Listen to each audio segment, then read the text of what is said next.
የወይኔ ወይኔ ጥፍር ይበላል። ይኸው አረቦች የማይበሉት ነገር የላቸውም። ጥፍር ጣፊያ ደግሞ ምንድነው ስሙ?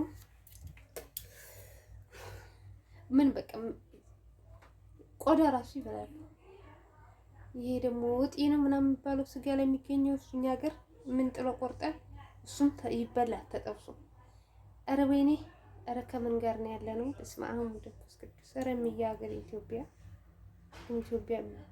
ኢትዮጵያዊ በመሆኔ እኮራለሁ።